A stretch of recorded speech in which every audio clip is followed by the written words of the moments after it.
What is up? So if you're here watching this video, then you're falling under one of two categories, right? You are either going to be a beginner that's searching around the world of YouTube and free information, trying to find the best free information that can help you from point A to point B. Point A being a complete beginner, point B being a professional trader. Now, that's scenario number one. Scenario number two as to why you're watching this is because you have already traded before and you've already experienced losing money to the markets and experienced maybe even blowing accounts. And what I want you to know is that I've been both of those places. Of course, there was a time that I didn't know how to trade. I was a beginner and I had to learn the steps, right? With that may be where you are now. And also there was a time that I was consistently losing money and even blowing accounts before I became a professional trader. And the lessons I'm going to teach you in this video are going to help you, or they're the same lessons that help me overcome the hurdles and get to a place of consistent, profitable trading. So I think they're going to be lessons that can help you do the same exact thing. And the title of this video really says it all.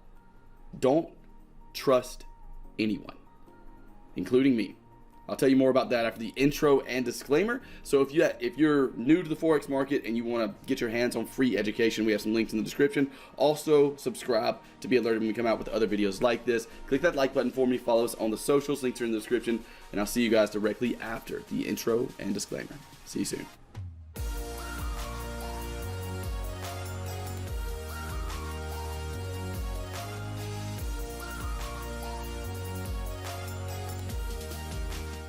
Welcome back. So let me go ahead and explain a little bit about what today's video is going to be. At the beginning, I'm going to go through why you should not be blindly trusting a mentor, even if you're paying them, even if it's me, even if you're just watching them for free on YouTube, no matter what. A mentor or a guru that's teaching you how to trade, you can't blindly trust them. We're going to explain that. One of the biggest lessons that helped me overcome the hurdle of losing money was understanding that I can't blindly trust people because they don't have the same mindset I have, right? And also, after that, I'm actually going to break down the top 5 major pairs. We're going to go over our analysis from last week, talk about what's happened since then, and give you what I think is coming in the future for the top 5 major pairs. So let's begin like this. Most traders, whenever they either hire a guru, a mentor, they hire someone to help them on their trading journey, or just wandering around YouTube, they find someone they like and they trust, then they take that information and instead of taking a mentor's advice, there's a big difference between blindly trusting someone and listening to them and taking their advice. Taking their advice is totally fine, whether it's from me or someone else you watch for free here on YouTube, or someone, let's say, that you're paying for mentorship. It's totally fine to take their advice, right? If they tell you that an entire strategy, an entire rules-based strategy that they use and have used for years to make money in the market, I'm not saying that they're wrong. And I'm not saying that you can't take that advice and listen to them. What I'm saying is you should not blindly trust anyone, including me. And here's the reason. If you take something that I say and you blindly trust that it works, and you go out into the markets and you use it, let's say I tell you to always trade at a support level or always go short at resistance levels, and you just go out and blindly start trading that, you have no proof. You are literally just throwing money away. You're throwing, for lack of a better term, shit at the wall and hoping that it sticks. And that's not going to create a professional trading career. The way you take the blindfold off, instead of blindly trusting someone and just take their advice, is when someone tells you something, become a tester, become a mad scientist and test everything that someone tells you. And this is something I instill in traders, especially in the EAP training program, in the mentorship program we have. I tell them from the very beginning, look, take the advice I'm giving you with a grain of salt until you actually take and test it in the markets. So I live by this in my own coaching programs. I live by this in my own trading. If I go out here and I find a strategy I like that someone else is using, I don't just take and start trading it. Most traders do. That's what leads to a lot of traders blowing accounts. And if it's something that's been hurting your trading, leave a comment below and let me know. Because what I see from a lot of the traders that come through the program we have, and something that I struggle with myself, is that traders end up going through the program that they're in, not even ours, going through a different program, blindly trusting the strategy without ever testing it, without ever trusting it for themselves. I don't know if you know what I mean. It's better to trust yourself than it is to trust someone else. And if you go out and test something that someone tells you, that creates trust in you, which is going to create confidence, and that's going to be how you deal with drawdowns down the road. Whenever you become a professional trader, the way you're going to deal with drawdowns is by trusting yourself and trusting what you're trading. And in order to do that, you can't just take somebody's word for it. That's not going to create the trust you need to battle through those drawdowns. So again, with traders, a lot of times what they do is they find a guru they like and they just start blindly trading based on what that guru said. And not to mention the fact that, let me start like this. The entire reason I wanted to do this video is because I was watching a trading tutorial from another guru, another mentor, another guy online that was teaching how to trade. And I'm not going to name names or anything like that, but he was talking in very vague terminology. And there were people on there that, on this live call he had, that were starting to ask questions he didn't know the answer to. And instead of telling them the answer, he would say, it just comes with experience. It just comes with experience.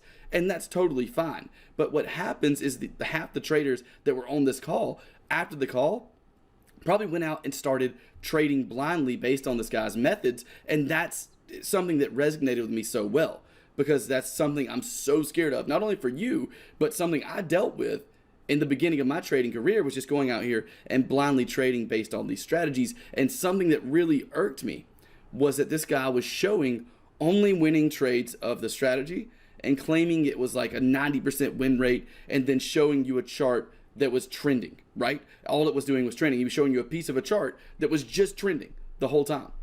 And that is a surefire signal that you don't need to necessarily blindly trust that person. I'm not saying the strategy was wrong or that the guy was lying. I have no idea. I'm not going to use the strategy, so I didn't go out and test it myself. But if I was going to use that specific strategy, I wouldn't take that guy's word blindly and just go out here and start trading it, which is what he was actually suggesting people do as well, which is a whole nother conversation. Also a very terrible thing to do. But don't take anyone's word for the profitability of a system or strategy they're trading, or even the kind of technical analysis they do. You can test different versions of technical analysis as well. You can test how many times price reacts to resistance levels throughout historical data. How many times has that happened? And at this point, I'm rambling a bit. That's one of the biggest lessons that helped me get past the point of losing money in the Forex market, was understanding that I needed to test everything and trust no one. Again, taking advice from a mentor is totally different than blindly trusting them. And what I'm asking you to do is to not blindly trust anyone here on YouTube, anyone that you're paying for education. Don't blindly trust them. Become a mad scientist. Test the information they tell you for yourself. Again, this is something I instill in every person that goes through our programs in the very beginning. In the very beginning, they know not to blindly trust everything, but instead to go test it for themselves. That's one of the biggest lessons I wanted you to know and wanted to teach you in this video. I hope it resonates, and I hope you actually take it and use it. Beyond that, we are going to take a look at last week's analysis and how that analysis has played out this week on the top 5 major pairs. So last week, I'll show you a video, actually a video clip of the euro dollar from last week right now. So check that out and I'll be right back. With this being another scenario. So with another scenario being the market breaks through this level of structure right here, because if that's the case, then this black line you see is going to be an area I look for a pullback and a shorting opportunity from. But let's go ahead and move on with the... So this may be a little bit hard to see, but on the euro dollar, as you saw in that clip, we had an estimation that this market, if we broke and closed below this area of support, our green line, then we could potentially see a pullback back into this zone right here. And from that zone, we would be looking for a possible shorting opportunity out of the euro dollar. As you can see right here, that's exactly what happened. And although this doesn't look like much on a daily chart, in trades like this, I normally look for around 100 pips. And this trade itself moved about 150. So this was actually a 150 pip drop from the point that we recognized last week in last week's analysis. And really, at this point, the only thing we're going to do is remove this line. Nothing else has changed here on the euro dollar. If we have a couple of different scenarios now.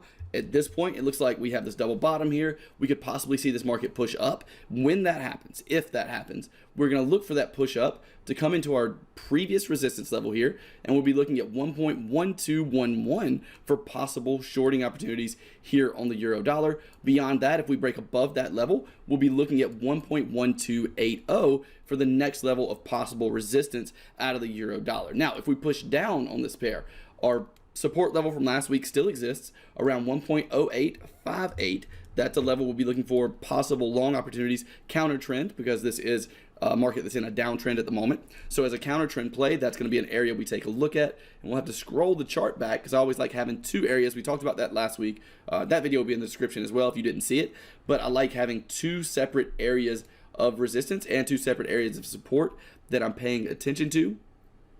And at this point, what I'm seeing is another area of support right in here.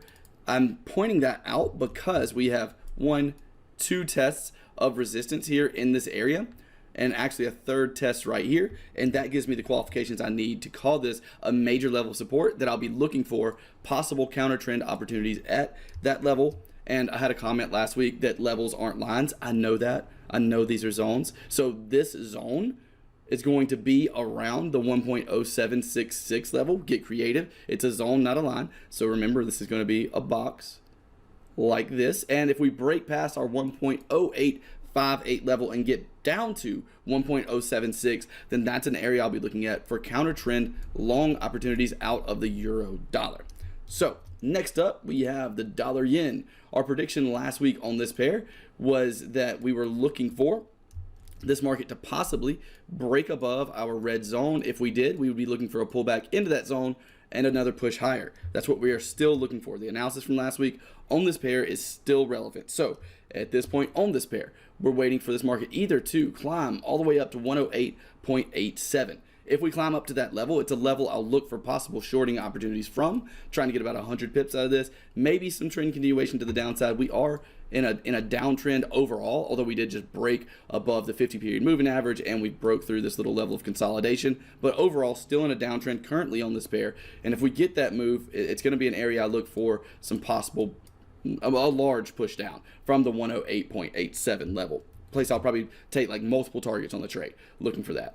And beyond that, if we go above that level and put another horizontal line at a level of possible resistance, looks like we're going to come in right in there. If we scroll this back, yeah, right there seems to be an area the market has respected multiple times in the past as support and as resistance. And it's going to be the next level that I pay attention to for possible shorting opportunities on the dollar yen. If we get up past 108.87, we have a long ways to go. And during this long ways to go, which is what I'm referring to it as, it's going to be an area I start looking for trend continuation plays on lower time frames, flag patterns and such, until we get up to 110.75. At 110.75 will be an area I look for possible short trades to the downside on the dollar yen. So moving on now to the next pair, which is going to be the Aussie dollar. On the Aussie dollar, we had an area of resistance pointed out last week, which is still intact. Right now, we're waiting to see what happens in this area for this market. We have a nice long wick candle here, and this area was at 0.6856. Again, these are zones, so that zone looks something like this, and this zone is currently holding as resistance. We'll see what happens going through the week. This is a zone I'm currently looking for possible short trades out of. What I'd really like to see, and I'll actually go down to an hourly chart and show you this. What I'd really like to see is this market break through our bottom line here. So if we can get a breakthrough this level of support and then a pullback into it, that will be a time I start looking for shorting opportunities on this particular trade, because we just bounced off a daily level of resistance. So if we're bouncing off a daily level of resistance and we get a nice 1, 2, 3 move to the downside, this first move down, after that, this pullback up, if it comes into this support level and gives me a candlestick pattern, such as a shooting star candle or something like that, that'll be an area I'm paying attention to in a trade that I will more than likely be taking here on the Aussie dollar. But other than that, last week's analysis, it remains exactly the same. We're at our resistance level. If we push above it, The next resistance we have is 0.6942. That's the next level I'll look for possible shorting opportunities. If the market falls, we'll be looking down here at 0.6679. And I'm not even going to discuss the level below this because there's no way we make it there without some kind of dramatic event within the next week or two. But those are the levels on the Aussie dollar I'm paying attention to. We'll move on now to the pound dollar. Pound dollar nearing the resistance level that we had for this pair last week. We still haven't quite got there. Remember, it's a zone. We have gotten into the zone though. So we've actually clipped our zone here on the pound dollar. We've had some movement to the downside. Let's see if it's been 100 pips. That's normally what I look for out of these zones.